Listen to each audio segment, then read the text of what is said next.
प्रधानमंत्री मोदी ने अपने मन की बात कार्यक्रम के जरिए 79वीं बार देश की जनता को संबोधित किया। हर बार की तरह इस बार भी पीएम ने कई मुद्दों को सामने रखा। पीएम मोदी ने टोक्यो ओलंपिक में रजत पदक जीतने वाली मीराबाई चानू की तारीफ करते हुए कहा कि देश ओलंपिक में तिरंगा देखकर रोमांचित हो उठा। पूरे देश ने ओलंपिक में पहुंचे योद्धाओं से कहा विजय भव। पीएम ने कहा कि जब ये खिलाड़ी देश से गए थे तब मुझे उनसे बात करने और उन्हें जानने का मौका मिला। उन्होंने कहा कि खिलाड़ियों का हौसला बढ़ाया जाना जरूरी है। टोक्यो ओलंपिक्स में भारतीय खिलाड़ियों को तिरंगा लेकर चलते देखकर मैं ही नहीं, पूरा देश रोमांचित हो उठा। पूरे देश ने जैसे एक होकर अपने इन योद्धाओं से कहा विजय भव, विजय भव।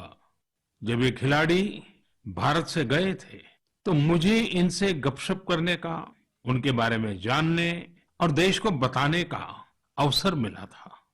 ये खिलाड़ी जीवन की अनेक चुनौतियों को पार करते हुए यहाँ पहुंचे हैं। आज उनके पास आपके प्यार और सपोर्ट की ताकत है। इसलिए आइए मिलकर अपने सभी खिलाड़ियों को अपनी शुभकामनाएं, उनका हौसला बढ़ाएं। खिलाड़ियों के बाद पीएम ने करगिल विजय दिवस का भी जिक्र किया। 26 जुलाई को देश करगिल विजय दिवस के रूप में मनाता है। 26 जुलाई को देश करगिल विजय दिवस के रूप में मनाता है और वीरगति को प्राप्त हुए अपने जवानों को याद करता है। करगिल का युद्ध भारतीय सेनाओं के शौर्य और संयम का ऐसा प्रतीक है जिसे पूरी दुनिया ने देखा।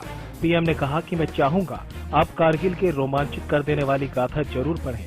कारगिल के वीरों को हम सब नमन करें।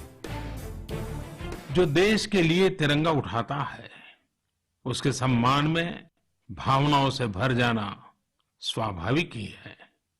देशभक्ति की ये भावना हम सबको जोड़ती है। कल यानी 26 जुलाई को करगिल विजय दिवस भी है।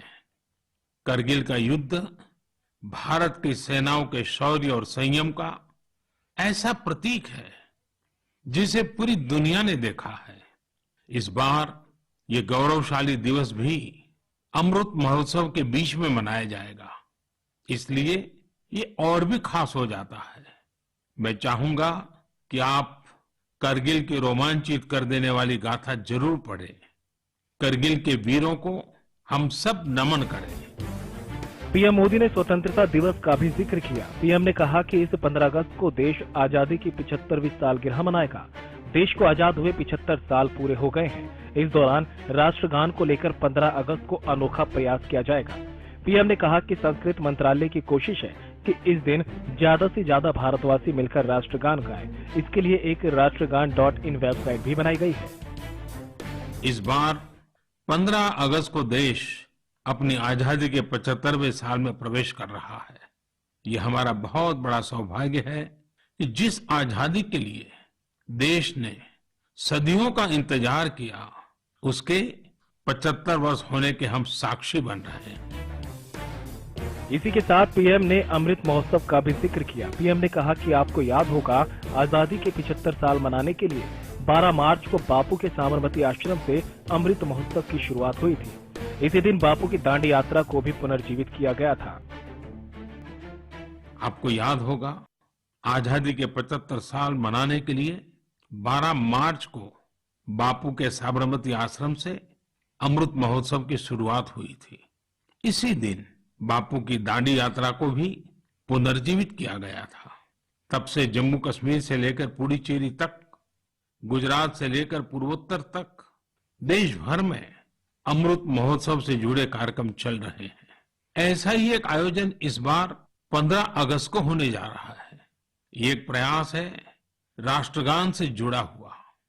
सांस्कृतिक मंत्रालय की कोशिश है कि इस दिन ज्यादा से ज्यादा भारतवासी मिलकर राष्ट्रगान गाएं।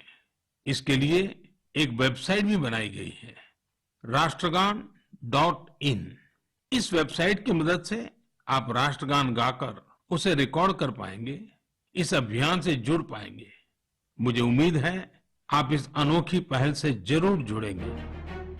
इस बीच पीएम मोदी ने 7 अगस्त को आने वाले नेशनल हैंडलूम डे पर भी अपनी बात रखी। पीएम ने कहा कि खादी खरीदना एक तरह से जन सेवा और देश सेवा है। पीएम ने कहा कि मेरा आपसे आग्रह है कि आप सभी ग्रामीण इलाकों में बन रहे हथकरघा उत्पाद जरूर खरीदें और उसे #MyHandloomMyPride के साथ शेयर करें। पीएम मोदी ने कोरोना को लेकर कहा, कोरोना कम हुआ है, पूरी तरह से खत्म नहीं। कोरोना के नियमों का पालन करना अभी भी जरूरी है। Bureau report, Haryana news.